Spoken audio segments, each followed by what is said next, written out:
right, pre-show. Here we go, boys and girls. Come on down to Jimmy Sports Lounge. Come on down tonight. Come on down to Jimmy Sports Lounge. Everything gonna be all right. Come on down to Jimmy Sports Lounge. Come on down today. Come on down to Jimmy Sports Lounge. It's a great place to stay.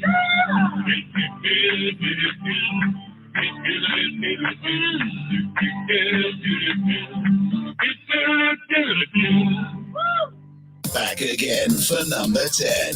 Join Big B, DK, and Mike Jolitz for all the hot topics, weird news, and shenanigans. It's Cave Crew Radio, Season 10 at cavecrewradio.com. Oh, yes, it is. cavecrewradio.com, ladies and gentlemen. I am DK, and I'm going, we have breaking news. Breaking news. Big B is late to the pre-show, ladies and gentlemen. He is still scheduled to appear.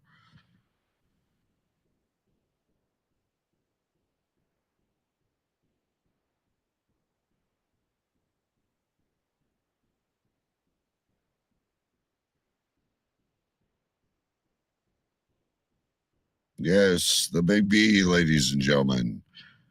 Late for the show, but we're expecting him anytime. So I can talk to you for a minute here. And by the way, my name's DK.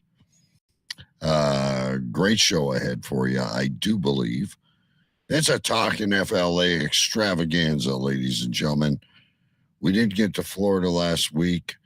We've got a lot of Florida to get to this week. All the breaking news from Florida the past couple of weeks will be coming your way. Also on tap, of course, Mrs. B's Drink of the Week, Big B's Epicenter, and the Mike Jolitz double feature that you're not going to miss. Now, for those of you playing at home, by the way, when we do the Mike Jolitz Twitter, the Twitter shits, is I write down new names and count back to them. Depends how many I find, and I will give you my Twitter handle of the week. Ladies and gentlemen, Big B. Hi there. You're running late. What's happening? It's just one of those things where you just run late. Like my wife got home a little late, so dinner ran behind, and just everything piles on top of each other. So you eventually just run late on everything. So you run behind. Yeah, it's okay. Just one of those things. See, I always leave dinner to the end. I don't want to rush. Well, at the end of a long week, I'm exhausted, like literally exhausted this week. Well, literally, you always tell me the best shows are when we're exhausted. Very true. And I have a massive headache. I have another one of those atmospheric headaches because it's going to rain tomorrow. But my wife gets home in plenty of time where, we have dinner and, and then I have time to, sit down for a few minutes after dinner and then get ready and come down and do the show. But it's just tonight, it was just one of those things where it just everything kept falling farther and farther behind. So I hear you. I feel 2023 has been that way. We were so used to being relaxed and tied down in 19, 20, 21 that 23 has just caught me by storm. There you go.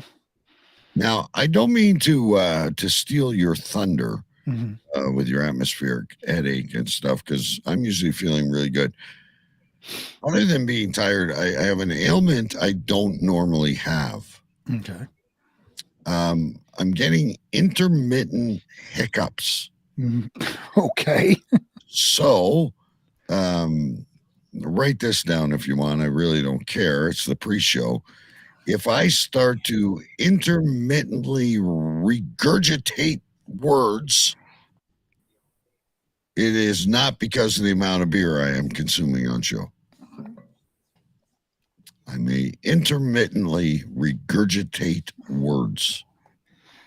Now, when did this start? Like half an hour ago. It was like, so I don't know about you, but I don't normally get hiccups. And if I do, I take a deep breath and I, swallow a couple times and I'm usually fine. But they're gone now, thank God. But you never know when they can come back. You never know when they can come back again. So if I start hiccuping, I'll try to mute or whatever. But if it's my turn to talk, I may be regurgitating live on KQ Radio. Well, what was it that Stu used to do? Didn't he have that where he, I don't know, he used to drink and then it would hiccup at the same time? Oh, and throw up in his mouth. No, I'm not throwing up. I have no fluid coming up.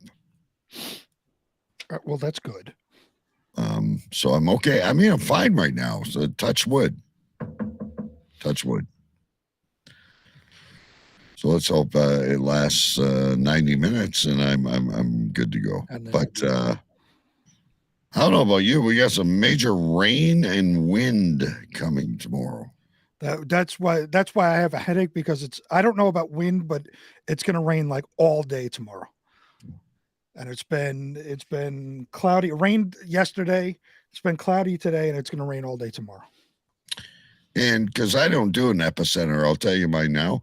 I'm going to be the epicenter this spring, Big B, because the dog has torn up the backyard and the gazebo blew down. I think I've told everyone about that. Mm-hmm. I bought this new metal gazebo that needs to be put up as we edge into the warmer weather. We've decided now, because I did a small one in the front one time, we're going to make a floating deck. A floating deck. Of course, my son is studying carpentry and stuff like that. It should turn out fantastic. Oh, so this will be good practice for him. Yeah. Well, now he's graduated. I thought it was a 2-year course, but it was a 1-year course. Apparently, it's like all kinds of construction. He was learning tiling floors earlier in the week, which is another great thing. Sure. I know I won't get it for free. I'll have to pay labor, of course, but that's okay. It's going to a good cause. But yeah, so now he's either looking at electrician or gas fitter, both probably really good jobs. So he's looking to be a completely well-rounded kind of construction worker. But the problem is, every time I need help, I got to e-transfer him $100. Like I could probably find a cheaper handyman. He's your son. Why do you have to transfer him $100? I'm trying to teach him to be an entrepreneur, and I can. He helps when he can. Like if I need little jobs, he helps. But if I want a big job, it's like, all right, I'll hire you. It's probably going to take 6 hours out of your exciting life. Right. All right. I would force it. I would say it's good experience. Yeah. And things you could put on a resume. You could take pictures when it's done. It'll help you get employment later in life. Mine is for free. That's what I would Wait a minute. Stop the press. We only have a minute, but I want to hear the answer to this question. Mm-hmm. Resume. Big B, you're the boss. Yeah. I helped Dad. You don't say I helped Dad. I created a floating deck for a client. Oh, okay. You don't say I helped Dad. I mean, that's the first thing you learn in school is, you don't do things like that on a resume. All right, I got you. All right. So before you joined, I was telling people that I'm going to spew it off real quick. Double feature Mike Jolitz. Talking FLA extravaganza. Hopefully Mrs. B drink of the week if she hasn't been sidetracked. No, it's ready. And of course an epicenter. It's not here yet, but it's ready. All right. So we'll probably do our usual intro. Then we'll go into, I don't know, Mike reads the news. We'll go Twitter shits because I really look forward to the cool names. And Mike, when he sends it over now, he goes, oh, there's even more cool names this week. So nice. And you can join in at home, ladies and gentlemen. So I'm going to stop this. I'm going to get it out of there, and we're going to try and connect to Radio England over there at Pulse Talk. There we go. Connect to the server. Hey, it worked. All right, sometimes it doesn't work right away. All right, kids, here we go. Stay tuned. We got a big show ahead for you. And it starts now. And I just got there we go. Air traffic control, bring in New York. Roger that. Bring in Canada. 10-4. Gentlemen, we have liftoff.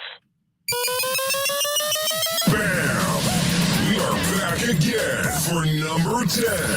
Cave Crew Radio, Season 10. Let's go!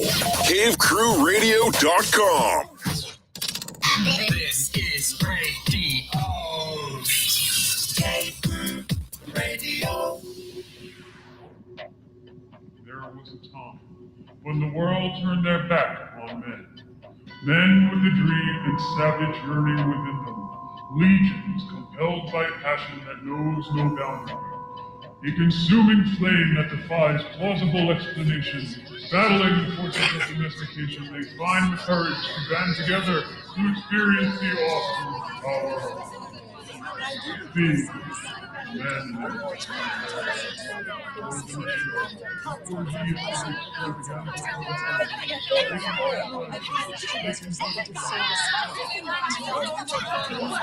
I mean, we got to do that. I say this with all due respect. Shut up! Shut up! Shut up! Shut up!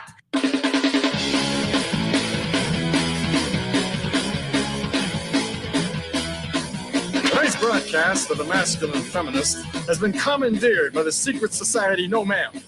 Gotta go to a place where I get a shot and a beer, steak, man. Saying we can stop, get pancakes, and then we'll get laid, all right? Why do you drink ice cold beer on a hot day? Mr. Craven, what else are you gonna do with it? To alcohol, the cause of and solution to all of life's problems. The Yankees are champions of baseball. It's a power play goal.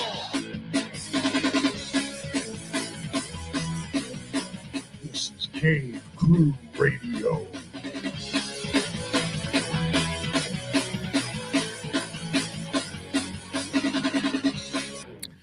Good evening, Cave Crew Radio. Good evening, Pulse Talk Radio in the UK, YouTube, Facebook Live, cavecrewradio.com, and available wherever good podcasts can be found.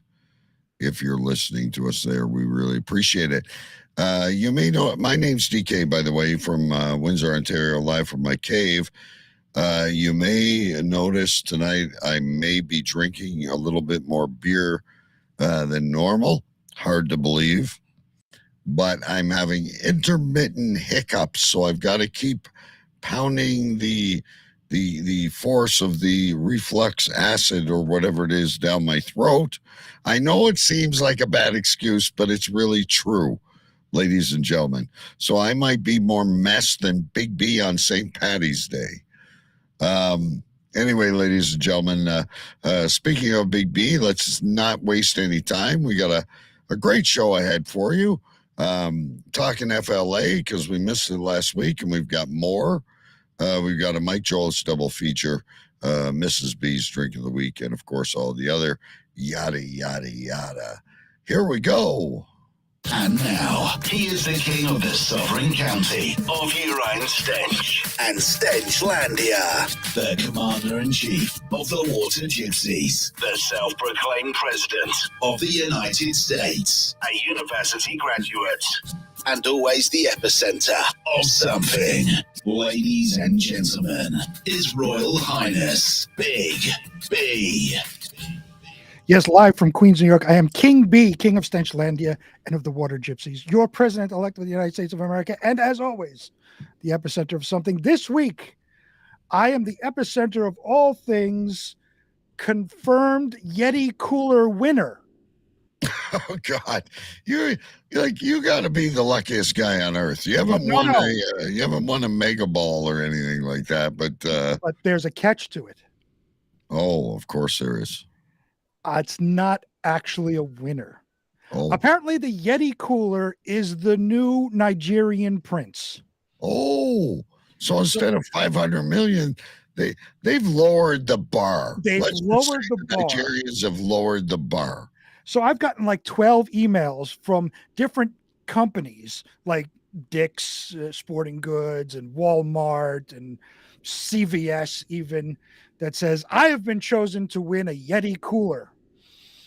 And then you check the email that it comes from and it's like, .abcxyz19 whatever at biz.com, whatever it is.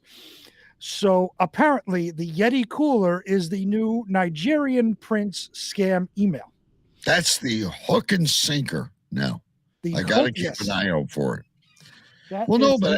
These people are getting increasingly better, and I've educated my wife because, of course, I have a company that's very high on security, and I know that you are as well. You've educated us throughout the years.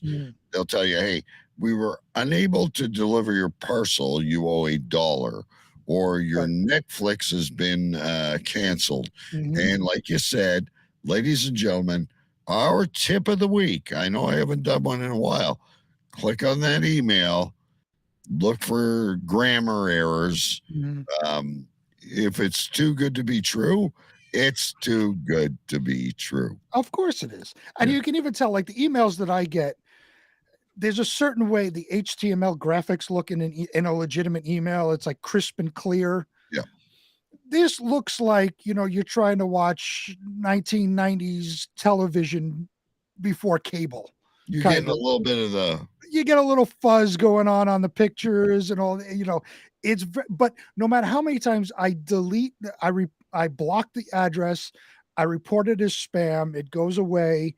I get another. So I've gotten like 12 this week that I've won 12 different Yeti coolers. I have a question for you. Now you're the IT guy, so you'd be the person doing it. But cybersecurity, obviously, a major concern among companies, a legitimate major concern. Yep.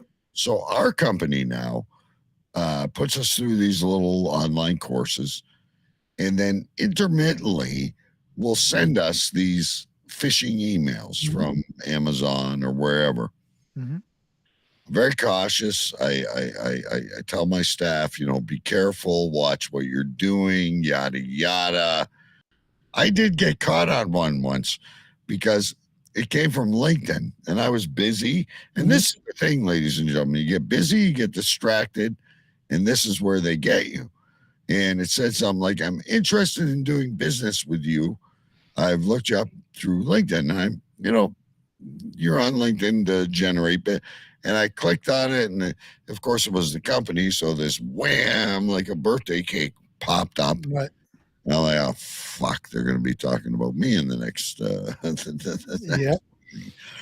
And they get all the statistics once the email gets sent out to the company.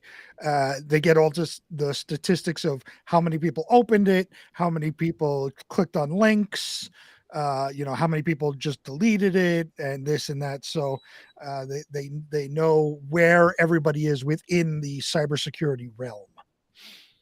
And CN is not interested in working at all. Okay, then. You got to work to buy food and cigarettes. And I don't know any other way. Yeah. Money makes the world go round. Anyway, is Mrs. B ready or? Yes. Well, you normally give me a cue and then. It actually came in while the intro was going on. So we were doing the one. center. We normally go to this camera angle, ladies and gentlemen, and then we play this little stinger. Friday nights are meant for drinking. Here is Mrs. B's drink of the week. The most anticipated segment of the show, bro. Oh, look at this. It's like an upside down penis. Yes, that's what she calls it, the penis glasses. It's meant to be a mushroom. Okay. And she originally got this because remember the idea was that for St. Patrick's Day, I was supposed to get hammered. I was supposed to get this massive drink. So this was going to mimic kind of like the Hiroshima atomic bomb. I like it. Yes, but it was too small. So that's why we had the other glass last week. But this week, this is called the Cherry Firecracker. And it is vodka, amaretto, the same tart cherry juice from last week. She loves that cherry juice. Oh, she loves that cherry, and there's a cherry in it too. I don't know if you can see right there. A maraschino. Maraschino cherry, and a little bit of sugar, and that's it. And that's it. And do we have extra? We always ask that. That is quite tasty. Yes, we have. Oh, we always have a shaker. So part of as everything was backing up and running late, we were making this drink as well and testing it out, because this is I don't know if this is not a Mrs. B original. Well, it's kind of is. It's a diversion of another drink, so it's kind of a Mrs. B original. And we're testing it. We're drinking a little bit, and she asked me, once we finalize what the drink is going to be, she says, "Should I give you a double to fill the?" I was like, "Of course." Always a double. That's always a stupid question to ask. There's always at least a double. Now, a Mrs. B original. Oh my goodness. She's famous. She is famous. Look at that. Got another one. A Mrs. B original, ladies and gentlemen. Another sound effect that we have. I have a request. I would like Mrs. B to make a drink, since I'm looking at the darkness. It looks good. The upside down penis. Pomegranate juice. Can she make something with pomegranate juice? The question is, can you make something with pomegranate juice? Yes, of course she can. Of course she can. Whether or not I'm going to drink it is a whole different story. You will, Big B, I have not seen you turn down one drink. That's because it's made with stuff that I will drink. When someone says alcohol, it's like they're calling you to the pearly gates. Well, that is true. I can't deny that. But, pomegranate juice is a whole different story. I just think it would be interesting with like you've got the amaretto, you've got the you've got all these different ingredients. I think, a little bit of allspice, a little bit of pomegranate juice, a little bit of vodka, a little tinge of gin, and I think that would be good. That sounds like one of the beers that Bacon drinks. Yeah. One thing we have realized in doing all of this now, I drink a lot of vodka, apparently. Now, I always used to drink in my younger days, in the band days, it was whiskey. And that was the drink to have. You're drinking beers, and you're drinking bottles of whiskey. And boy, did I drink bottles of whiskey. But apparently, with all these drinks that we're making, the main alcohol in it is vodka. And vodka's very easy to go with a lot of things, though. Yeah, it's as Mrs. B puts it, it's a neutral drink, so you can put anything with it. Neutral alcohol, like gin needs a certain thing, whiskey needs a certain thing, rum. They only fall in certain categories, but vodka kind of you can get out of the black and white and into the gray with vodka. And let me tell you, remember we were talking about hangovers. So last week I had the drinks, those very strong vodka drinks. Right. And you admitted, by the way, off air, you were hammered. Yeah. But I woke up the next day completely fine. No hangover whatsoever. Not even a headache. So vodka is not, like I said, drinking liquor, you're not really going to get a hangover. The beer will give you a hangover. So we're just going to stick with vodka drinks. And one of the comments in the chat is a creamsicle flavored drink. There is a drink that we have that is called a creamsicle, just like the ice cream pop. We can make an alcoholic creamsicle. Maybe we could do that next week. And good evening to CN and in Winnipeg, Manitoba, and of course Shortside over there in England. And Shortside, not to worry, I have already written something down. Yes, Shortside.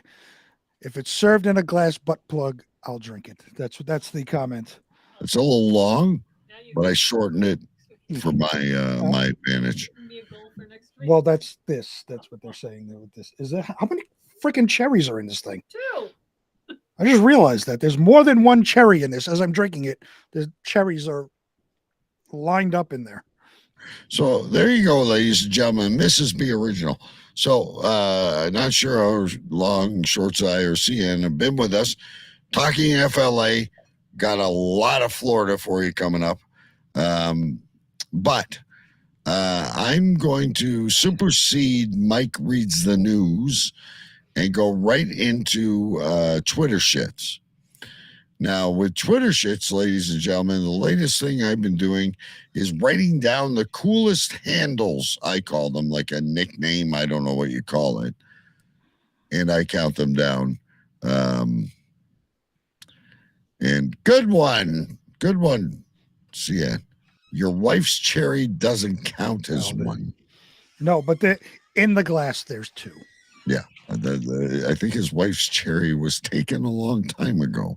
Reminds me of a Cars song. Let's go. Anyway, ladies and gentlemen, we're going to break things up before we talk FLA and get into the meat and potatoes of the show. Good little segment we love. It's called Mike Jolett's Twitter Shits. There's a new picture floating around online that I want to make him a new poster, but I haven't had time yet. Ladies and gentlemen, Mike Jolett's and the Twitter Shits. Now, it's time for another edition of Twitter Shits with Mike Jolett's. Mike Jolett's Twitter shit. You write the tweets and he reads it. Mike Jolett's Twitter shit. You write the tweets and he reads it. Mike Jolett's Twitter shit. You write the tweets and he reads the fucking shit. All right.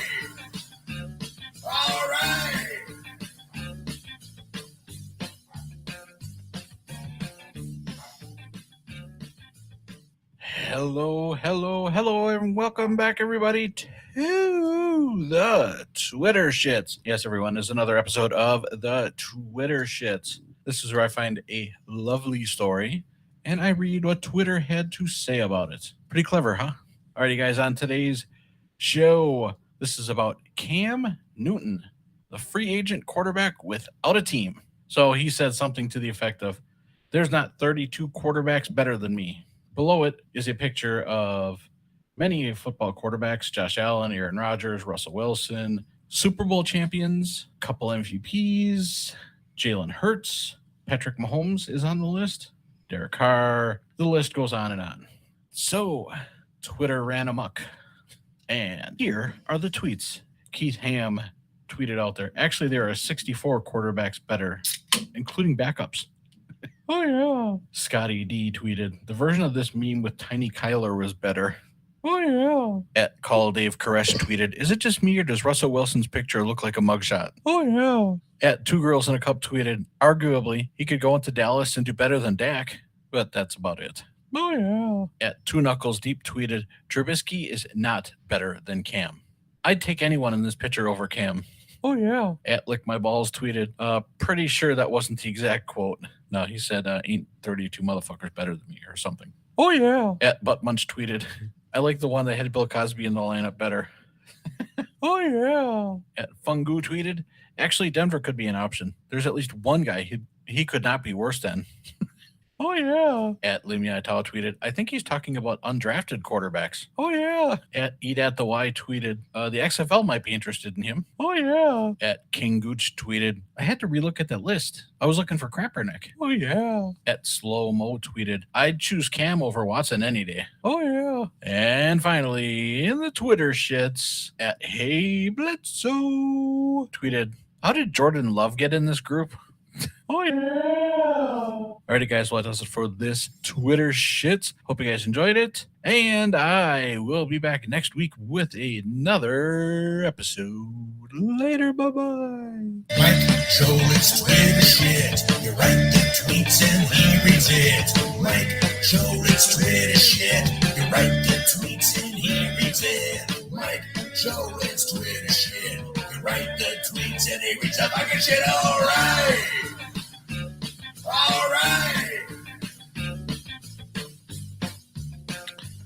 I don't know where people come up with these names, but it is quickly becoming my favorite hobby. It is better than TikTok. I wrote down 2 names. Okay, let's go with your 2, and then I'll at the end I'll give my name of the week. Okay. The first one I liked was Call David Koresh. It's on my list, ladies and gentlemen. Call David Koresh. What would David Don't Koresh know, do? look up Waco, Texas. Look up Waco, Texas. And the other one that I wrote was, I think right after that, was 2 Girls and a Cup. Okay, we'll check that one in a minute. If you don't know what that is a very special handle. If you don't know what that's referencing, everybody out there, do yourselves a favor and go look up 2 Girls, 1 Cup. You will thank me. All right. So, also on the list, 2 Knuckles Deep. 2 Knuckles Deep. Again, very simple, but I like it because my Twitter handle is Cave Crew Radio. I like the Lick My Balls. Very nice.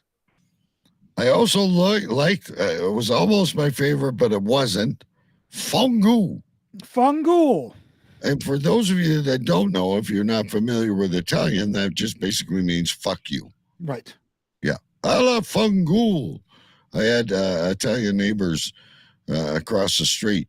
But ladies and gentlemen, and Big B, I may have agreed with you. My favorite this week was 2 Girls and a Cup. 2 Girls and a Cup. If you know, you know. If you don't, look it up. You will Google it after the show. After the show, but you will be quite satisfied. Just do it in private. I have a question. Real quick in the chat, Cian says we're talking about alcohol. Where'd it go? She said something. She did when talking about the creamsicle. She did it when I was in the city in 2021. What is the city in Canada? Manitoba. Is it just only Toronto? No, she's in Manitoba. That's like in the middle of the country. Okay. You got to get your Canadian geography. See, I'm from New York City. So New York City consists of the 5 boroughs, which I am in one of them. And when we say we go to the city, we're just talking about Manhattan. But we all live in New York City. Right. So when somebody else says they're going to the city, I often wonder what that means to them. I'm going to say Winnipeg. I can't speak for CN, but I want you to consider this. You're thinking New York. You're in your little thing, right?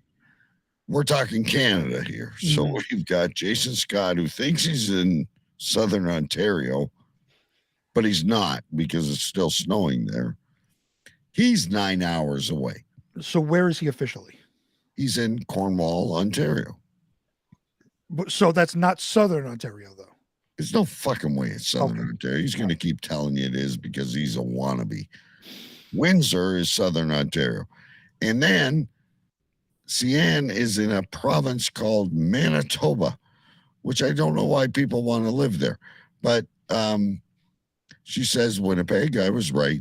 Okay. And now she's north. She's heading to the North Pole. The idea, Cian, is to go south, not north. Anyway, real quick, back to Twitter shits. If anyone wonders what Big B and I are doing with these handles or nicknames on Twitter, Mike brought this up just before Christmas, I believe. He's been going with it for a while now. But my latest thing is, it's almost like get out your bingo card and find out who's next on Twitter. All right, let's take maybe half these stories, and then we'll go back to Mike in a little bit. But as promised, ladies and gentlemen, we are about to go into another new segment, fairly new, the last while, Talking FLA. And I encourage you, if the music moves you, please dance in your chair. Cave Crew Radio presents Florida in the News.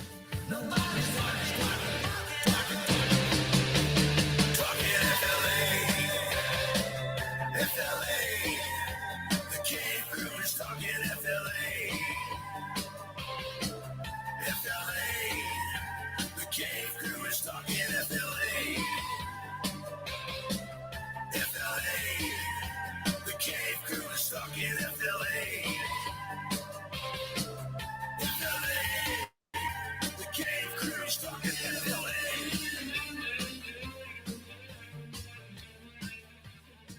The catchiest song in the business, ladies and gentlemen. Talking FLA.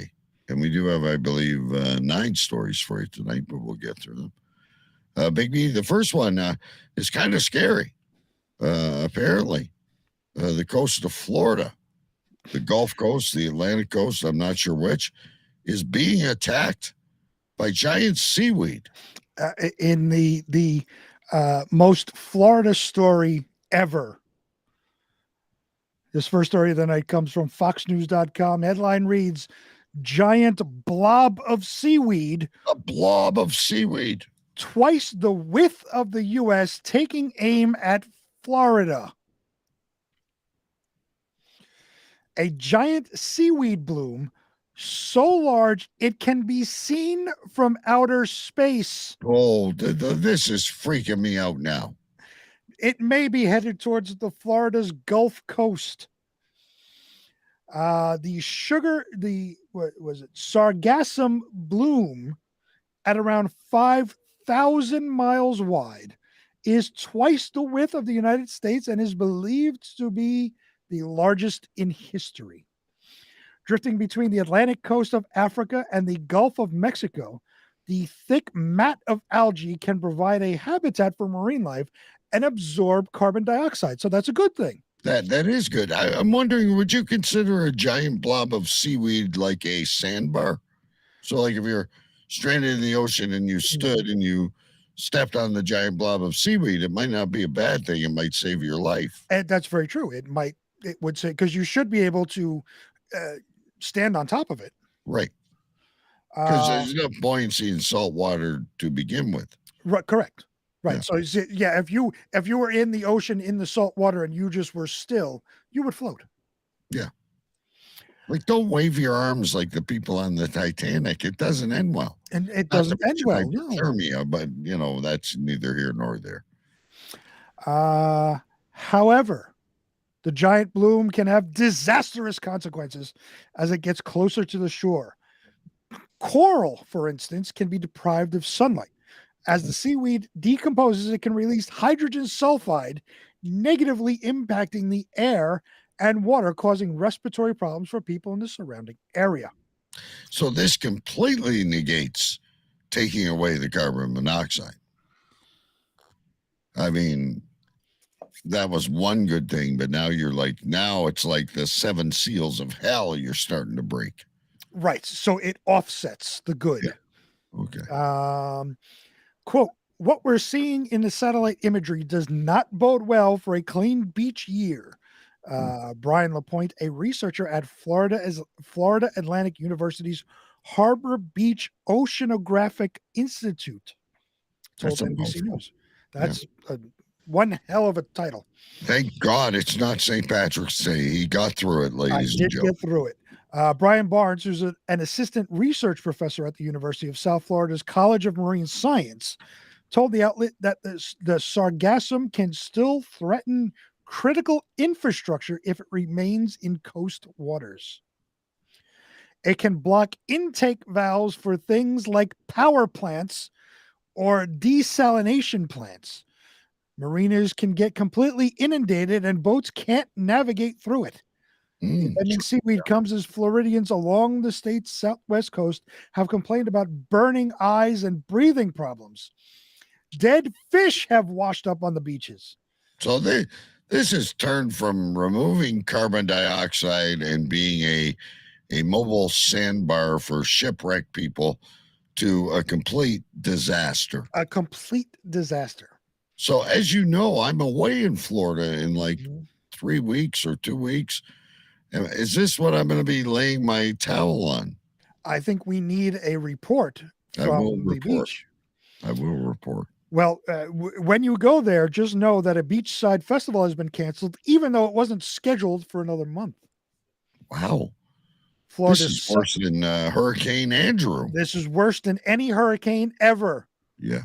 Florida's southwest coast experienced the flare-up of the toxic red tide algae this week. Oh. setting off concerns that it can continue to stick around for a while. The current bloom started in October. Now, is this, I don't know what you said, something red, it's toxic. I heard that. Is this resilient to anything that the marine biologists may throw back at them? Well, it says here, the red tide, which is a toxic algae bloom that occurs naturally in the Gulf of Mexico, is worsened by the presence of nutrients such as nitrogen in the water. The Florida Fish and Wildlife Conservation Commission warns people not to swim in or around red tide waters over the possibility of skin irritation, rashes, and burning and sore eyes. So People is with there going to be some asthma, kind of is there going to be some kind of a beach warning when I'm down there? like Jaws, Yes. stay away from the beach. Here And comes the red tide seaweed. And there's going to be the mayor that says, no, it's 4th of July weekend. We need to stay open. You're here from Canada. You're visiting us. It's okay. It's safe to bathe in the red tide seaweed. Go in and come out, and you will be a national hero. People with asthma or lung diseases should avoid beaches affected by the toxic algae. And wow. That is the end of that story. So a little bit of a scientific lesson for you, ladies and gentlemen, to start off talking FLA. Now we're going to switch things. We're going to bring you onto the dry land, and we're going to talk about a gentleman. And listen, the crime doesn't matter in this story. I mean, this is terrible what he did. That's not the story. But what he did, that's not the story. Truly Florida. Ladies and gentlemen, story. We call this court. I thought it was this one. No. Hang on, ladies and gentlemen. I'm obviously the second story is the sugar daddy story. Oh. I don't even know what story that one is. No, I have seaweed, manslaughter lunch, sugar daddy. That was the old one, probably from last week. When did the new one come? This week. All right, I can. I'm sorry. No, I read it wrong. You are correct. I thought so. I'm very thorough on this stuff, ladies and gentlemen. Okay. Anyway, give me a second. I have to find this one. We call this one courtroom lunch. Just give me a second. I have to find this one. I had the other one pulled up. Can't believe Wilson, yes, from that volleyball movie that Tom Hanks was in. I was the only one pissing my pants in the entire theater, ladies and gentlemen. Him in that volleyball. I can't remember the name of the Tom Hanks movie, but him in that volleyball Wilson. I was fucking Castaway. CN says it in the chat. Castaway. I apologize. I didn't see that part of it. But anyway, you upset me because you said I went out of turn. And it was my mistake, and I admit my mistakes. Right. But I did not go to lunch, but this guy did. This guy certainly did. This next story comes from clickorlando.com. Headline reads, Florida man leaves his DUI manslaughter trial for lunch. Doesn't return. So only in Florida, when you're on trial for murder, everybody break for lunch. We trust you. Right. Everybody break for lunch, including the guy accused of murder. Yeah. Go ahead. Yeah. Go to the local Subway restaurant and have yourself a foot long. Yes, head down to the cafeteria and get yourself a soup of the day. Just make sure you're back in half an hour. Enjoy your clams casino. We'll see you on the other side of the hour. Yeah. A man accused of DUI manslaughter in a 2019 fatal crash in Leesburg that killed 3 people, including a teen, went to lunch during his trial Tuesday and didn't come back. So what would you do? I'd do the same thing if I was allowed. Go for lunch there. Yeah, exactly. Charles Okay. Mann. See ya. Yeah. Don't worry, Hitler. We'll get you next time. Go get a burger. Yeah, just go. You're good. Zachary Waldo. Where's Waldo jokes? Zachary Waldo. Oh, I don't have a where. You didn't tell me. I don't have a Where's Waldo thing. I thought there would be a comment. There's only me and you. Who did you think was going to come up with that? You. That's all right. Zachary Waldo went on trial this week. He's accused of causing a crash on Christmas Eve in 2019 that killed Christopher Smith, Jessica Smith, and their 13-year-old daughter, Haley. Detectives said Waldo was speeding and under the influence of alcohol and or drugs at the time of the crash. Maybe Flacca. Most likely Flacca if it's in Florida. Waldo was arrested in August 2020 after evading authorities. During his trial, officials said Waldo left for a lunch break but did not return. So did he stand up and say, "Excuse me, Your Honor, we've been here for 4 hours. I'm parched and I'm hungry. I'll BRB." I have no idea. I need some Roy Rogers. I need a roast beef sandwich. I'll be right back. Yeah, like we need some video cam of this. They always record all these trials and shit, right? He's in shackles. He's in his orange suit. I'm quite sure. Right, he's all in orange, like a pylon, and he's got his shackles and his. Don't worry, I've still got my ankle bracelet. I'm just going to grab some grub. Right. News 6 has reached out to the Lake County Sheriff's Office to see if he has been found. Apparently, there was no response because there's nothing in here. The court, meanwhile, has revoked Waldo's bond. So, and that's the end of the story. So there is nothing on, did they catch him? Is he still on the run? Do they have leads on where he could possibly be? Why was he allowed to go to lunch by himself? We need to tune in to America's Most Wanted if that show is still on. I don't know.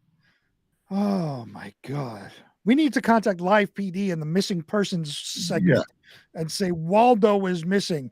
But where's Waldo? Exactly. This is the time where you would. Now, see, you jumped the gun on that. I did. Because Waldo's gone to lunch and where's Waldo? Where's Waldo? He's only, like he's clanging like the fucking ghost of a pirate on the ship with his chains rubbing his ankles. Oh, Lord have mercy on my soul. Right. So, and that's another question. Does he have the leg irons on? So he's like fucking duck walking around.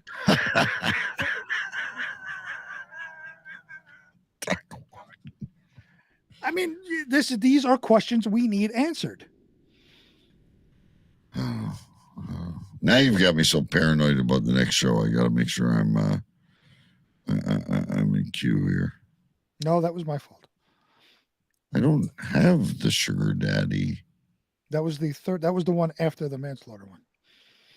Right. I don't have the sugar daddy queued up. Let's see if I can hang on a minute. If you bear with me a minute, ladies and gentlemen, I might be able. We're all a mess this week. No, and that's on me. No. The misrepresenting the order was on me, but the correct order is. I got it. No. I got the rest. I just, for some reason, didn't have this. So, ladies and gentlemen, we have a very attractive young lady here, who runs an OnlyFans, I believe. Big B will tell us, and she's wondering why she can't be on the school board. Is that the right one?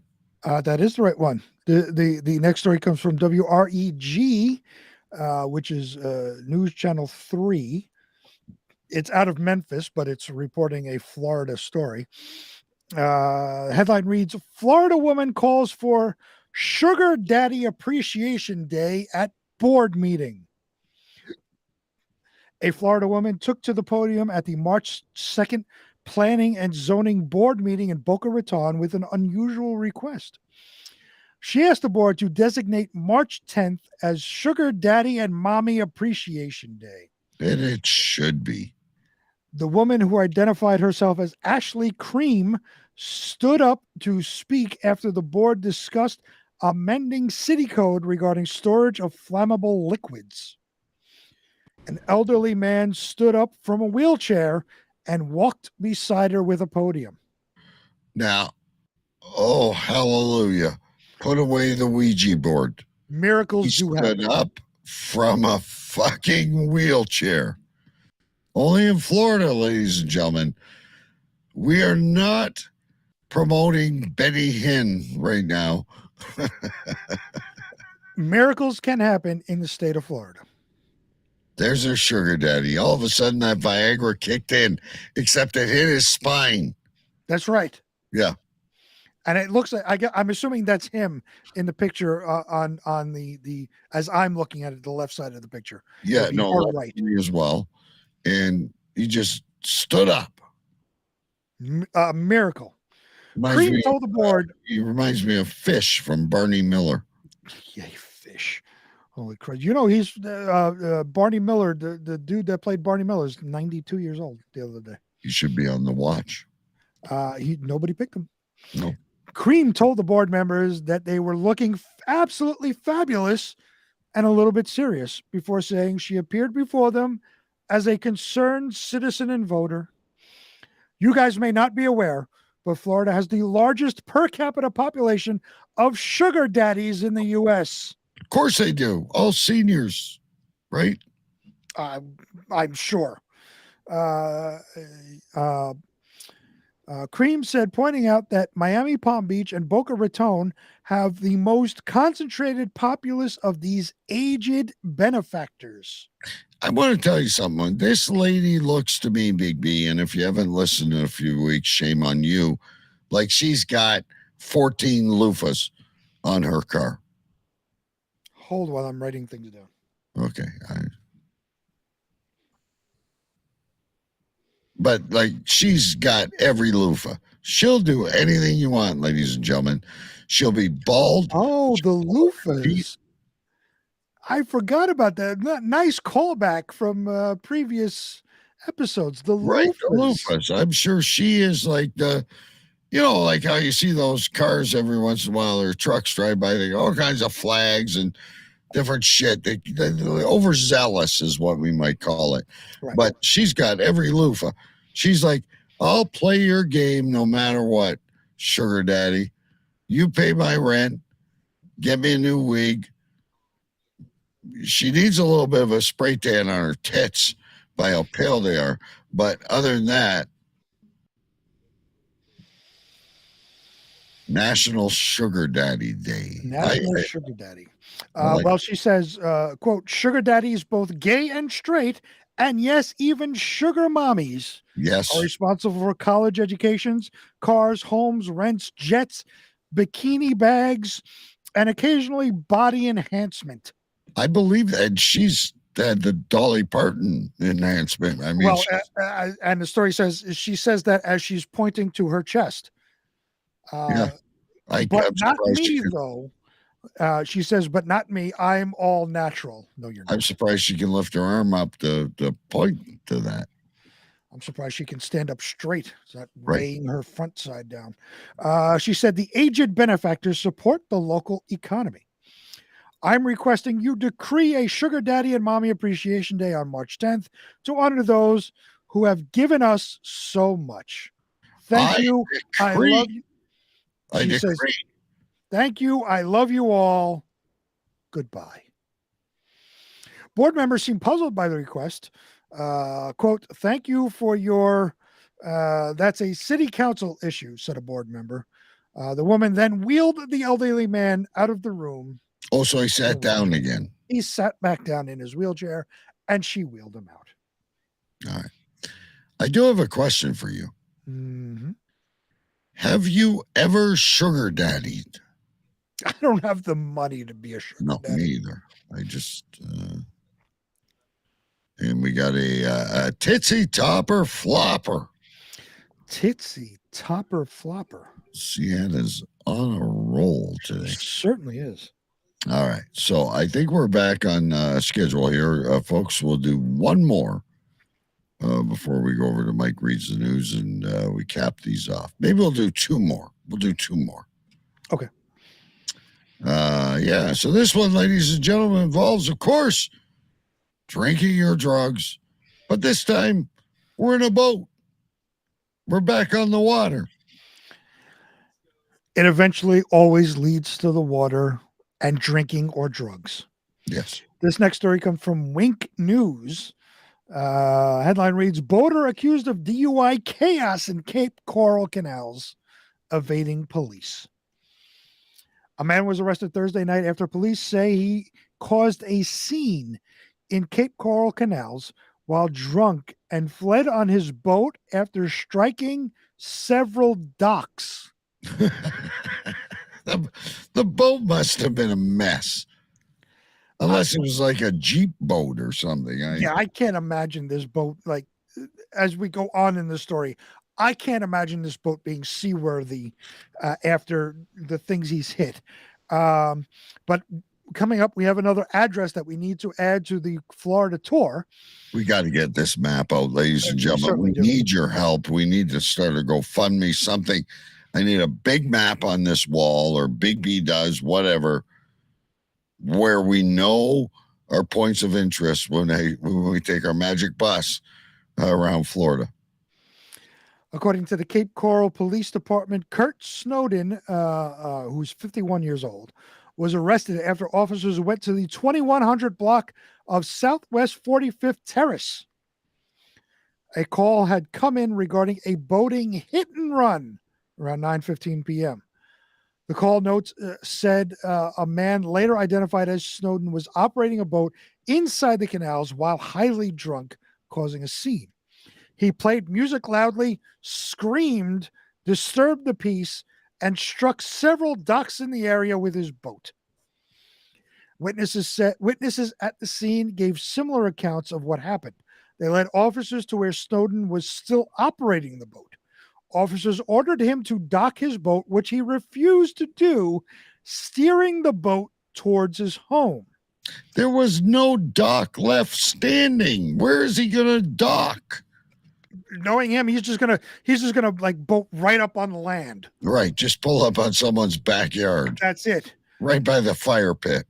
The Cape Coral Fire Department's Marine Unit and the Lee County Sheriff's Office Aviation Unit helped CCPD track Snowden back to his home. After numerous attempts to dock his damaged boat, Snowden got off and was immediately detained. Now I have a question. The line is, after numerous attempts to dock his damaged boat. Right, so he's like playing bumper pool with his whatever he's got. Right. So after numerous attempts to dock his damaged boat, Snowden got off and was immediately detained. That sentence tells me that he did not fully dock the boat. So was the boat still running and he just stepped off? Yeah, he just like Jesus on water. He just fucking went. He just walked off into the water. Well, I mean, come on, Big B. You and I have both tried things, and I'm pretty diligent. I mean, I'll try again and again and again until I get it right. But eventually, you're just going to fuck this shit. Yeah, and just walk away. Yeah. Just get off and walk away. Leave the boat running. I've already done enough damage across the canals of Cape Canaveral or whatever it is. Cape Coral. Cape Coral. And CN has it right. It's just like Grand Theft Auto. When you just smash into things willy-nilly and just get out of the car and the car continues to run in the video game. And you just walk away. Snowden refused to participate in field sobriety tests or provide a breath sample. He was then transported to the Lee County Jail. He faces charges of boating under the influence, fleeing and eluding the police in a boat, resisting without violence, and breaching the peace. Additional hit and run charges are pending. I guarantee you this guy won't be able to leave for lunch. It's Florida. You know, the other dude was on trial for manslaughter. I realize that. I was being facetious. But great story. Okay, one more. ladies and gentlemen, we all like to go to McDonald's, and I don't know about you, but there's been. Oh, sorry, again, I hit the wrong one. My apologies. It's not time for that yet. Don't get too excited. McDonald's quite frequently will get your meal wrong. I mean, so will Swiss Chalet, so will Burger King. Don't want to pick on McDonald's. But look at this lovely creature. I'm not sure what she is, but she had a bad day with her meal. This next story comes from clickorlando.com. Headline reads, Florida woman pulls gun in McDonald's drive-thru over an item that is not on the menu. Could you imagine if they forgot the sweet and sour for our nuggets? I'm not sure if it's going to say what the item is, but it's not like you forgot the meat on a Big Mac. They probably forgot like napkins or something. Well, anyway, go ahead. This is saying that she's ordering an item that isn't even on the menu. Oh, well, that explains things. A woman was arrested Thursday night at a McDonald's in Cocoa, Florida, accused of brandishing a gun in the drive-thru and pointing it at an employee due to an argument over a non-existent menu item. An affidavit describes what responding officers were told by witnesses after arriving to find Quavi Young.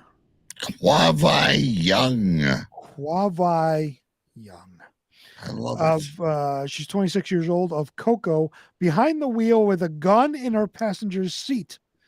The weapon was identified as an M&P Shield 9mm with a drum magazine capable of holding up to 50 rounds. What is this, 1927 with the drum Tommy gun? Is Al Capone going to pop out of her trunk and hold up the McDonald's? Well, she is. She's looking right at him and going, "You don't have the tofu, Major." Jesus. Yeah. News 6 called the She's McDonald's. freaking me out just looking at the screen. I want this story to end so I can get her fired. I feel like I'm getting an exorcism later tonight. She does have I don't know if those are her real eyes or contacts. News 6 called the McDonald's on Saturday, located, again, here's another point of interest, located at 927 Dixon Boulevard, to ask what the fuss was about. We were informed that Young allegedly demanded a cheeseburger bundle. Oh. A sort of combo similar to what can be done for McDoubles or McChickens, and refused an employee's offer to sell her a cheeseburger and an a la carte order of small fries instead. That would set me off immediately. I'd be reaching for something, probably a air freshener squirt, but would you pull out your 1920s drum loaded Tommy gun? No, I wouldn't pull a Tommy gun out, but I also don't look like her. Like I've shared gonorrhea with Al Capone or Bugsy Malone. This occurred during the woman's second appearance in drive-thru lane that day. According to the employee on the phone and the affidavit, the employee described how things were a little busy in the drive-thru lane during the first encounter with Young. The second time, the victim told the police that Young pulled to the first drive-thru window after being told she couldn't be served a meal that wasn't on the menu. Once there, the victim asked Young what her problem was, to which Young brandished the pistol. According to the affidavit, the victim then asked Young why she was so mad over a simple issue. Young pointed the gun at the victim, verbally threatening them as well before proceeding to the next window. When police arrived, officers also learned that Young did not have a valid driver's license. Young faces charges of open carry of a weapon, knowingly driving with a suspended license, first offense, and aggravated assault with a deadly weapon without intent to kill. The last charge being a felony. She was booked early Friday morning and given a $7,500 bond amount and bonded out Saturday morning. And that's it. Did she get to go to lunch? The only person that has been able to go to lunch was the person that killed somebody. Everybody else was not allowed to have lunch so far. Waldo is what it was. All right, ladies and gentlemen, we still have more Talking FLA. We got some good ones coming your way. But we're going to take a quick break here. Well, not a break, but for B&B it is. And we're going to do Mike Reads the News. And now, Cave Crew Radio presents Mike Reads the News with Mike Jolitz.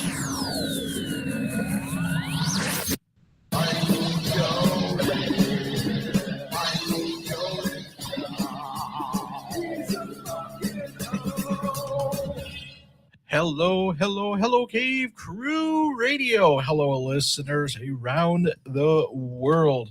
Hello to DK. Hello, Sir Big B. Hope you guys are doing well. I'm doing fantastic. Today is March the 24th. Today's episode is being brought to you by Taco Bro, Peoria's newest dining experience. Stop by the grand opening at Arrowhead Mall on May 1st. The first 50 people will get a free Taco Bro t-shirt. And now, guys, it is time for the news. Joey Logano edged past Brad Keselowski to win the NASCAR race in Atlanta last Sunday. Keselowski hasn't won in over 65 races now. Chevrolet has been in the winner's circle every race this year so far. Wow.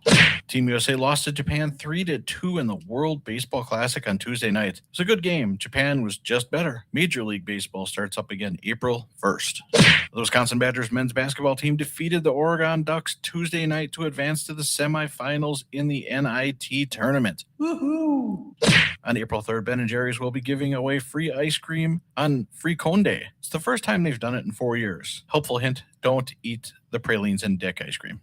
And finally, in the news, Trump is back on Facebook after being suspended for 2 years. He can't wait to piss off all the liberals and said, you can suck it if you don't like it. Alrighty, guys, that does it for the news. And now it's just time for a couple of quick tidbits in this very quick Mike Reads a News show. They're not headlines, they're just little tiny pieces of shit. Yeah. Takeshi 6ix9ine dodged a beer can during a game at the World Baseball Classic last week. Oh. Yeah. And finally, in the tidbits, Takeshi 6ix9ine also got beat up in a gym in Florida this week. Oh, yeah. Snitches do indeed get stitches. Yeah. Alrighty, guys, that does it for this Mike Reads the News. I didn't have a lot this week, so anyway, hope the show's great, guys. I will be checking it out. Choose chow and auf Wiedersehen. Later, everybody. Bye-bye.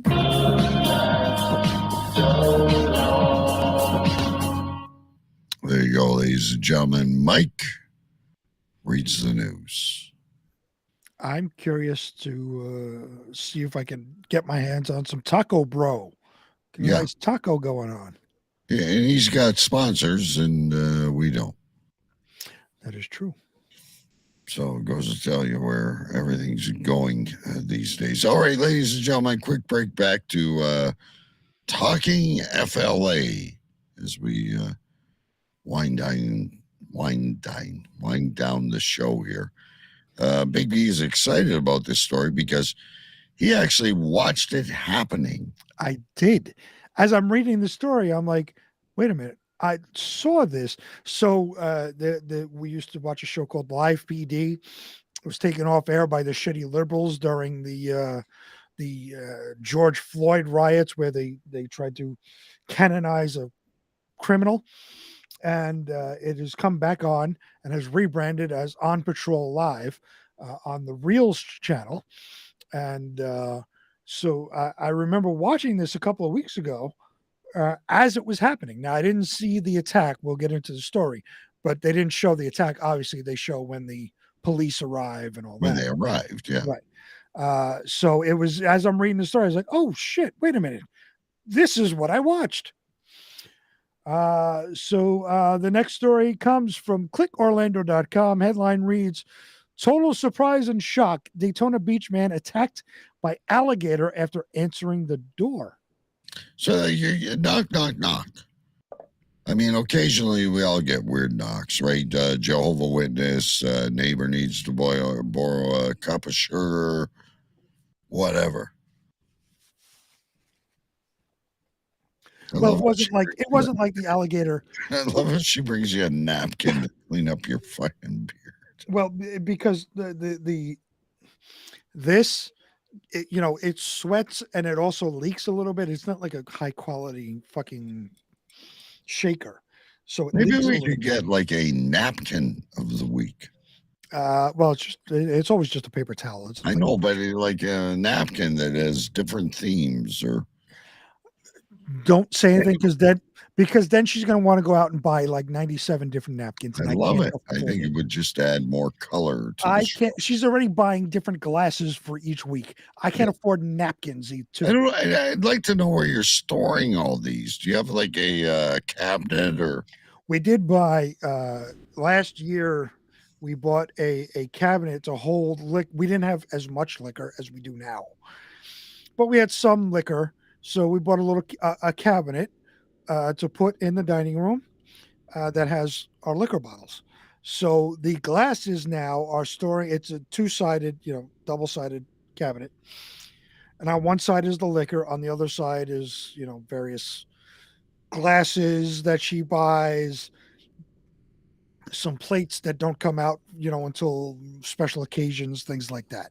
So that's where all the glasses are being stored. Will we ever? And we got to get to the story, but will we ever get sloppy seconds on the glasses? Because I don't remember, other than like a red Solo cup, that you've ever had a double. Oh, we've had doubles many times. Oh, okay. So again, I watched this story happen on the On Patrol Live, which is the new version of Live PD. This comes from Volusia County, Florida. A Daytona Beach man bitten by a 9-foot alligator Saturday. This was 2 weeks ago. Said the attack happened after he heard a noise at his front door and opened it only to find an unexpected visitor. Scott Hollingsworth said he was watching TV with his wife at their home on Champions Drive when he heard a bump at the door. Kind of like this. Yes, the alligator stood on its hind legs and rang the doorbell. Rang the doorbell like that gecko, that insurance gecko. Like a fucking Jehovah's Witness on Sunday morning. Can I talk to you about Christ? I'll huff it, I'll puff it, I'll blow your house down. Only thing the alligator wanted. Yeah. I jumped up and headed over to the open door, stepped out while trying to reach the lights, and barely got out the door and got my leg clamped on, and it started shaking really violently. Well, I can imagine. Well, that's when alligators grab onto whatever they're attacking, a lot of times they will go into what's called the death roll. So they will spin trying to kill the thing that's in their mouth. Hollingsworth said it was dark outside, so his first thought was it could have been a big dog attacking him, which could make sense. Right, a pit bull or a right, something. It happened so quickly; it wasn't a whole lot of time. It was just a total surprise and shock. We see alligators behind our house. It's a regular thing, but they always keep their distance from us. Right. They always say they're more scared of us than we are of them. Right. Yeah. But I guess if now keep in mind, if those animals are hungry enough, all bets are off. They are predators. They are apex predators and will go after something to eat. Hollingsworth was bitten in the upper thigh and taken to a hospital with non-life-threatening injuries. I suspect I surprised the alligator as much as he surprised me. A trapper called by the Florida Fish and Wildlife Conservation Commission found the gator and euthanized it. Now we watched. Now this is where I'm going to stop because this is where I'm going to pick it up. Watching the story on. Right, you saw it. I literally saw it live. This is not something we have to make up. No, I watched it happen on TV. So as the live PD is the police are there, and the alligator is now sitting it's almost like under like a U-Haul trailer, kind of, there's a trailer in the driveway, and it's laying under there, just sitting there. and the camera lights are set to night vision, so it's the green kind of vision. Yeah, like Right. ghost hunters or whatever. Right, yeah, because they said the light would kind of provoke the alligator to come at them. So the lights are off, and they keep going back and forth to it, and just showing the alligator just sitting there, sitting in front of the house under the trailer. Then they show the trapper come, and you see him setting up this long pole, and he's put something on the end of it, and apparently, it's something to kill it. Nobody knew. So they go, the trapper goes out by the front door, puts this pole underneath the trailer, and you hear almost like this electric snapping sound. And it happens a couple of times. Then everybody stops. There's nothing going on. The trapper goes underneath, pulls out the alligator. The alligator is upside down. He drags it to his truck and loads it on the back of his truck. He's got like a pickup truck. Right. It's going to be dinner at Charlie's by the Sea tomorrow. But we didn't know that. So everybody's thinking like, it was like it almost sounded like a stun gun. I've had my stun gun on here many times with Stu and all that. That crackling electric sound. That's what it sounded like. So it almost sounded like a stun gun. So you think that the alligator's unconscious. He drags the alligator to the truck, puts it on the truck, and they go off and they go on to a different police department. The next day, this happened on a Friday, actually. So Saturday, no, I'm sorry, it happened on a Saturday. Then the next week, they come back on the Friday night and they replay it and say, we didn't realize that they were going to kill the alligator. We apologize for those that were frightened or offended, whatever. Yeah. We didn't realize that they were going to kill. And the reason why they killed the alligator was because it attacked somebody. Right. So if it immediately deemed dangerous. Immediately deemed dangerous. So if it didn't attack somebody, they would have, rendered it unconscious, grabbed it and re-released it, in the swamps or in a safe area. But because it attacked somebody, they euthanized it and dragged it, and did whatever they did with it. I don't know what they did with it after. But we didn't realize that as it was happening. It just sounded like they stunned it. Medical attention. Yes. The guy, by the time the live PD camera crew got there, he had already left and gone to the hospital. Okay. So they were just trying to get the alligator out. And you didn't realize that that they killed it until the following week when they said, we apologize and all of this stuff. But yeah, that reading this story is like, oh, wait a minute. This is what I watched 2 weeks ago. By the looks of it, it didn't even break skin. I mean, the way you're telling the story, it's very violent. Well, what happened to the alligator? Yes. I don't know. Like I said, the cameras didn't show up until after this guy was sent to the hospital.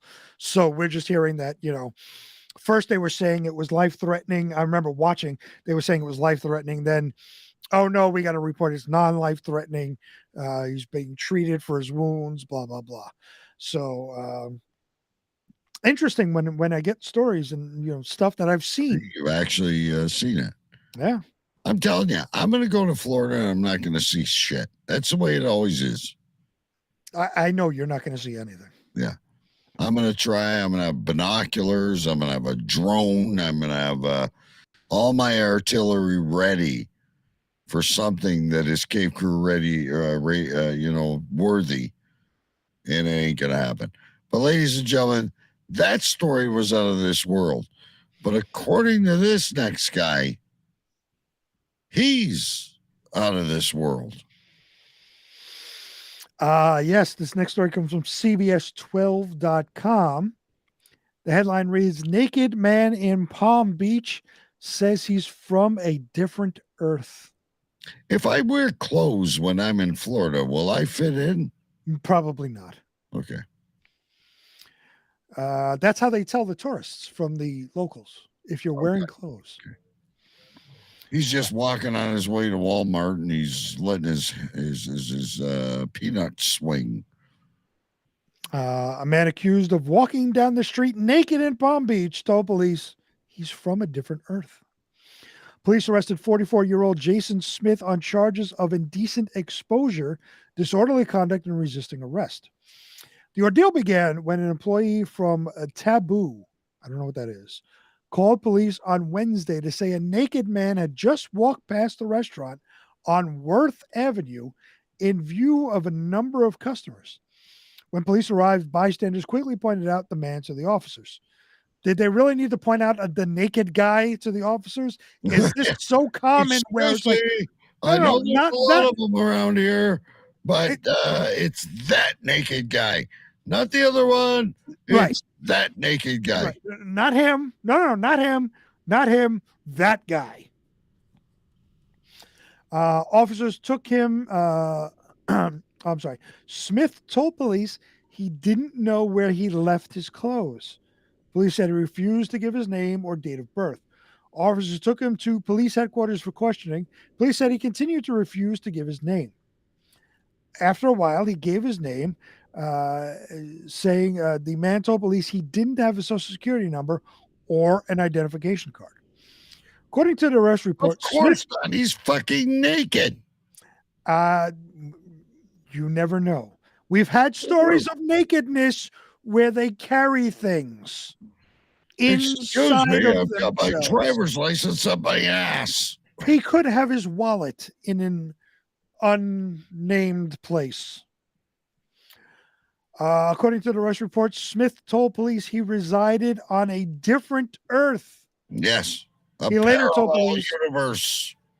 He later told police he lives in West Palm Beach and he remains at the Palm Beach County Jail. That's it.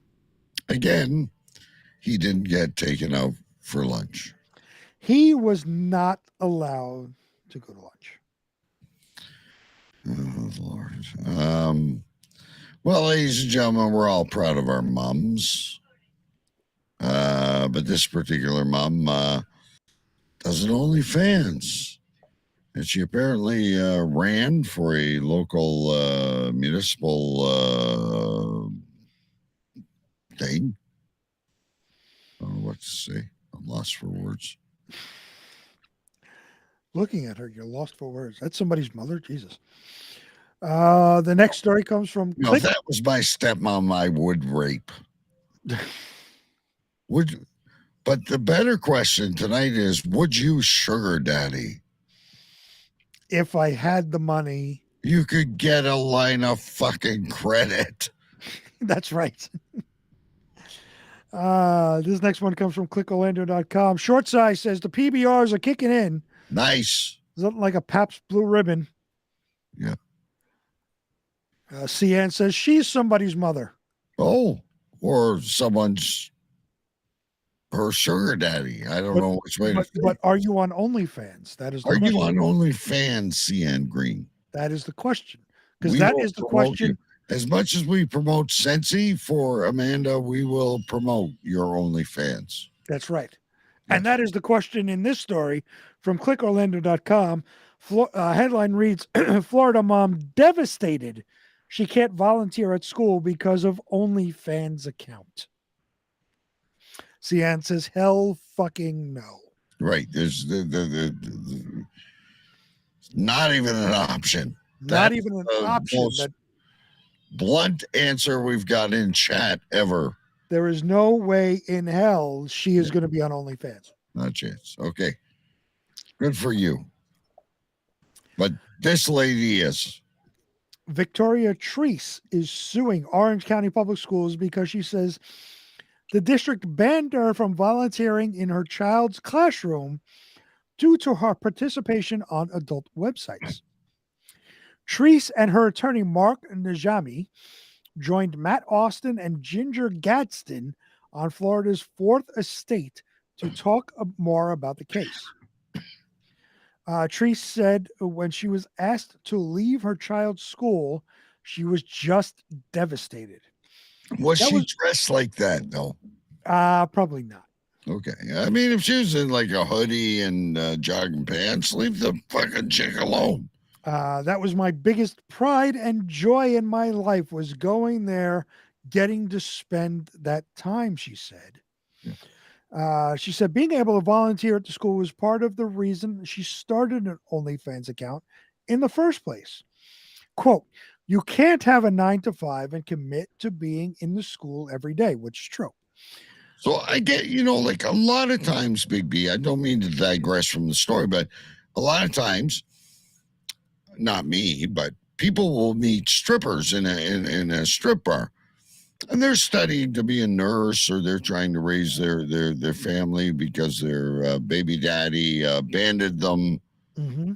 It's not always a bad thing. It's just like, I'm out of options. This is it. Doesn't mean I really want to be a part of the PTA. Right. And they do what they have to do to support themselves and their family. And I've got mixed emotions about this. I kind of think, how the hell do you know she's doing it in the first place, Mr. Principal, if you're not watching the channel? And that was going to be my question at the end of the show, at the end of the story. How does anybody know she's on OnlyFans unless you're watching and subscribed? Right. How would you know she's doing degrading things with bananas and cucumbers unless you're watching it on the OnlyFans? You've placed your visa, you've tapped, and you're watching her do whatever it is she does. Simply because if she worked a 9 to 5, she wouldn't have time to help in the lunchroom. We or have the breaking library news. or wherever. We have breaking news in the chat. What we do? Hang on. Which one? Just breaking news. Whatever you want. Okay, hang on. I got distracted. We have breaking news, ladies and gentlemen. So we asked CN Green if she has an OnlyFans. She said, hell fucking no. But she says, I did some stuff like that a long time ago, but was artwork for the music I used to make a long time ago, but never naked. I was a lot younger and still in my mid-20s. See? Not naked, but almost. Almost naked. And where do you draw the line? That's right. Right? It's like, I want my steak medium rare, but not too rare. Not too rare. And she says nothing sexual. We didn't think it was sexual, but I get like believe me, I played music for 10 years. I traveled all over the country. I was in a metal band. I know what it looks like when you're trying to sell something. You sell sex first. Right. And if you can get all dolled up and sexy, not naked, not sexual, but the illusion of sex. Right. That's what I have once not.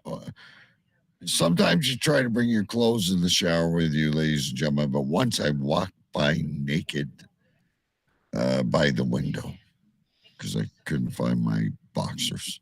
You accidentally on purpose walked by the window naked? She says in her profile pictures. So I will have to look later. Yeah. Oh, yeah. There you go. If you put it on OnlyFans, CN, people would have to pay for it. And you would make money. But, you've piqued my curiosity. I think I'm going to pay $5 to see these pictures. And breaking news again, Big B, I do believe that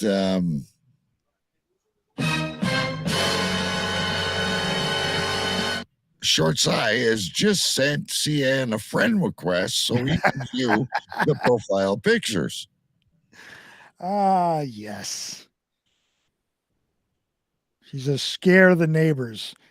Well, we'll have to see. We'll have to check the pictures. Yes. And find so out. if you're not friends with CN, ladies and gentlemen, sucks for you. But we're going to be checking profile pictures while eating our grilled cheese by the artificial fire. You can't have a 9 to 5 and commit to being in school every day. So being told, oh, you're no longer allowed to come around to do what you love to do, it's just heartbreaking. I was heartbroken. I sat in the parking lot crying for an hour. I'm not sure there are people watching this who are going to say, why doesn't she just do something else? Why doesn't she find a different kind of career? And then she could go and volunteer with her kids and be there. What would you say to those people? I will say what I do is none of their business. I'm not hurting anybody. I'm not being a bad person. I'm doing a job. I have infinite time with my kids. I'm a single mother with 2 boys. I'm the one who takes them to school. I'm the one that picks them up. I'm the one that travels with them. I'm the one that does essentially everything for them. Like, this is the only way I can have that free time with them and still be there with them as much as possible. As far as I'm concerned, she's an entrepreneur. She ain't the first lady of the night. No, of course. She's trying to raise her kids. I give her credit. She's not whatever she has to. Right. She's not the first. She's not going to be the last. She's doing what she has. And I don't care. This isn't just because, she's trying to do the right thing for the kids. Even if a chick doesn't have any kids, nothing, goes on an OnlyFans and shoves pineapples up her ass, I could care less. I don't judge. I don't give a shit. I don't subscribe to it. I don't watch it, but I could care less. I don't know why this is a thing. I don't either. I mean, like, are you disallowing the mob boss from sending his kids to school because he chooses to use cement shoes as his tool of choice? Right. There's all kinds of shit that goes on out there.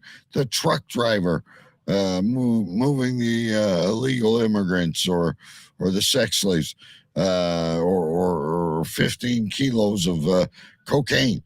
Everyone at the end of the day, most people, some people are childless, are just trying to support their family and give them a better life in any way they can.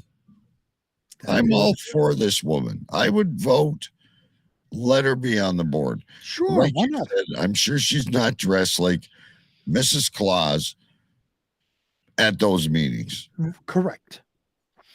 Her attorney added that the school is still more than happy to take the supplies she brings to the classroom. Of course they are. It's charity work. She goes and gets books and school supplies and buys them out of her own money and takes them to school, but then has to meet in her car outside the building where somebody comes and gets it. So they're very happy to take what she's giving.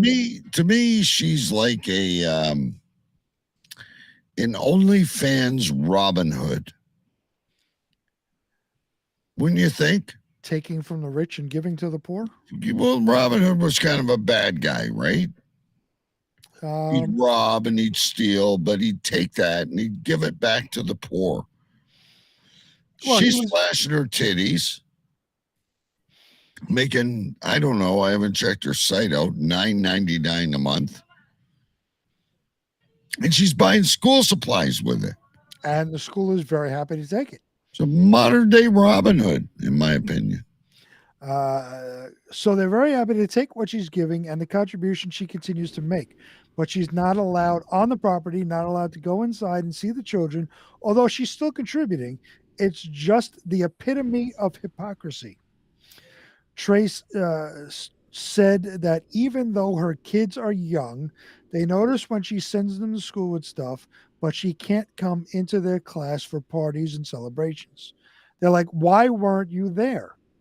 It's very frightening. We're dictating morality in people's private lives. What she does, that's not illegal. It's legal what she does. Right. And she does it in her own time. And they're saying, no, we don't like what you do in your own time.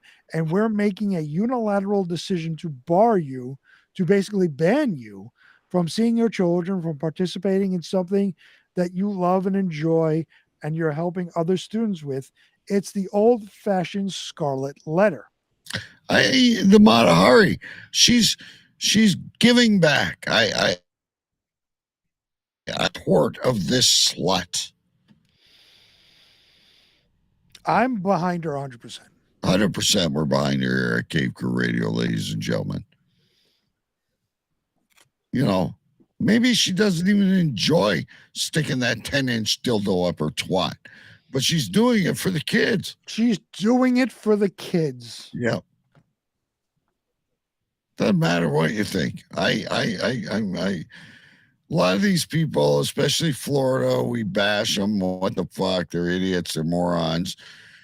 She is the citizen of the year of Florida. We should have the citizen of the year of Florida award. Yeah. Now, our last story of the night before we go to name the show, which is one of our favorite parts of the show, ladies and gentlemen, is another young lady who has cured herself to make money. And I would say give back. Well, she is doing a service. Good point here, Big B. I'm sure you would both be behind her. In a heartbeat. Yes, absolutely. Short side, you know us too well. Our maid. Short side knows us too well. Of course, I would be behind her. But I gotta say, I don't get behind a lot of things, but I do, no pun intended, get behind that young lady with the OnlyFans. Anyway, sometimes if I had the chance, sometimes 2 or 3 times. Yes, multiple. The blue pill, ladies and gentlemen. You've heard me talk about it several times, but it's very underrated. And you know how they tell you to go to the hospital if it lasts longer than 5 hours? Bullshit. Keep on going like an Energizer bunny. Anyway, here's another beautiful young lady from Florida to end things for tonight. He speaks from experience, ladies and gentlemen. This final story of the night comes from the NewYorkPost.com. Headline What do you mean reads, you haven't raped? I have not raped you. You've raped me many times. No, I haven't. Yes, you have. You raped me in sock. Anyway. and I'm the one who's drinking alcohol. All right. Carry on. This final story comes from the New York Post. Headline reads, I'm a topless maid. I'm paid over $2,000 per day to clean houses. She may be a topless maid, I wish I could take my shirt off and even make $500 a day. You can try OnlyFans. No, I'm saying now I'm talking about cleaning houses, getting out my Lysol and my Mr. Clean. Topless DK with Lysol. She may be a topless maid, but she doesn't charge half off for her services. A woman has gone viral after revealing Monday that clients paid her more than $2,000 after cleaning 5 houses topless. The video was original. Can you get something ready for me, please? Yeah, hang on. Don't run it yet. I will give you the signal. I got to find it still. Okay, I'm ready. You are ready. The video was originally posted on... It's happened where? On TikTok. Of course it did. The video originally posted on TikTok, however, it was taken down from the site and the women's account was reportedly suspended. Oh, that's not fair. The woman who goes by the name Sammy said for 1 hour of topless cleaning, she charges the occupant $300 on top of a tip. It could be just the tip. I'm a terrible person. Is the tip involve a happy ending? Well, it could be just the tip, if you get my meaning. I got you. So many of you want to know how much I make in a day as a topless maid. Said the topless said the Tampa native in her video. Today I cleaned 5 houses and I charged $300 an hour. And I have a security guy who sits out in the car and waits for me just in case something happens. She probably gives him like $25. Something almost nothing. According to the high-priced housekeeper, the first house she cleaned gave her a $150 tip. Sammy said that while it's not required to tip her, she said a lot of the houses do. Second house, $300, and they gave me a $120 tip. Topless cleaner said the third and fourth houses she visited gave her $150 and $110 tip respectively. Sammy finally noted that her fifth house gave her a hefty $200 tip due to the size of the house and the fact that it was kind of dirty. Due to the size of the house. After working only 5 hours, Sammy said the total earnings she made came out to a total of $2,230. But the woman also said that she gives her security guard 35% of what she made, which would be about more than $800. So that's a fair portion for a minority owner. Right. So all he's there to do is make sure that the tip doesn't get carried away. And that it's only just the tip. So he gets $800 and her take-home pay was $1,430. Quote, if you think you need a sign, this is your sign, concluded Sammy. Topless maid cleaning service for the win. Several of Sammy's followers were left stunned. I'm more impressed that you cleaned 5 houses in 1 day, said a person. What's getting cleaned? Questioned another. That's my question. I'm in the wrong job, laughed another person. He sat in the car and made $800. You did the work, a fourth person said. That's what I was referring to. The guy's fucking sitting there to make sure no problem happens with the tip. And he's making $800 a day. I'll take that job any day. Well, there is an inherent danger with that, right? So if you go to a house that is a sexual predator, a psychopath that has weapons, you still have to, you are now have to go into the line of fire. So there is danger involved. And I guess that's the point of the 35%. It's a game of Molly-made Russian roulette. Yeah. Absolutely. All right, ladies and gentlemen, now is the fun part of the show. And I want to say, as I remove a couple of these things and bring the show poster back in, that I want to thank Mike Jolitz, CN Green, Short Side for helping me, because I simply didn't have an original tonight. I'm trying to figure out what my favorite is. I think I'm down to 2, and they both come from CN. But I do have a giant blob of seaweed. Mm-hmm. Also liked snitches get stitches. There you go. Short eye, a glass butt plug. Also like the comment right from the headline. I'm from a different earth. But CN stole the show today. I got 4 from CN. Oh. Need to pop some nicotine gum. There you go. She was getting that craving. I went through it for a year. I understand. Like this one too, but the following 2 are better. Nobody wants to see his dingling. Nobody ever does. I'm not sure which one I like better, but I've got 2 more from CN. Sea salt salad. Okay. But my favorite one is tipsy topper flopper. Tipsy topper flopper. I don't know where that was from. I have no idea. But I started. You've been busy tonight. You can't have more than 4. It's 5. 5, okay, close. 2 are kind of the same thing, and that came from the pre-show.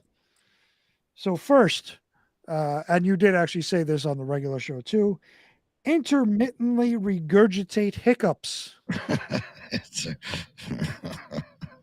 God. And then I had a variation of that just called intermittent hiccups, as I was thinking of show names. See, that could be a show name, but That the other could be a one's show way too long. Which I survived, by the way, ladies and gentlemen. I haven't heard you hiccup once. No, I was sucking air massively before the show. What were you sucking massively? What? Like this, you go. Is that the only thing you were sucking massively before the show? Yes, absolutely. Just want to make sure.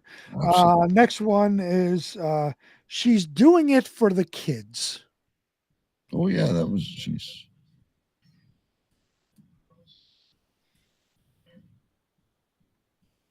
Okay. Next one could be a show name or a show note. Waldo went to lunch. I love it. Yeah, you're going to have to top this huge. And I think I have. Well, I should say C. Ann Green has. As you said, she's been the rock star of the night. At some point during the night, we were talking about something. I don't remember what it was. And she came out and said, spinal Viagra. Yeah.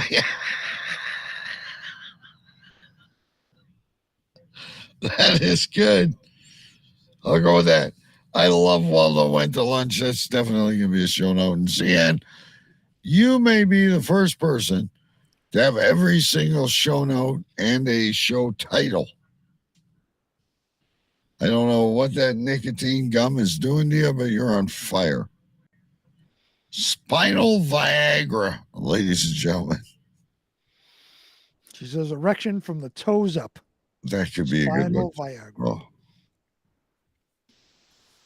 There you go, ladies and gentlemen. All right, we're done for this week. And as usually, I have to massively pee. But great show. A lot of fun. We always say, when we're really tired, at least I don't know if you were, but I am. I have a headache. We always come through with it. Spinal Viagra, ladies and gentlemen, for those of you keeping track. Say goodbye. Later. Thank you to all the listeners on our affiliate stations. To find out more, check out Cave Crew Radio on Facebook and Twitter. I want you to pack up and get out. Get the hell out of here! Go! Just go! Get out! Get the hell out! No! Get out! That will conclude this evening's entertainment. Shut up! Shut up! Shut up! We are transferring power from Washington, D.C., and giving it back to you, the people.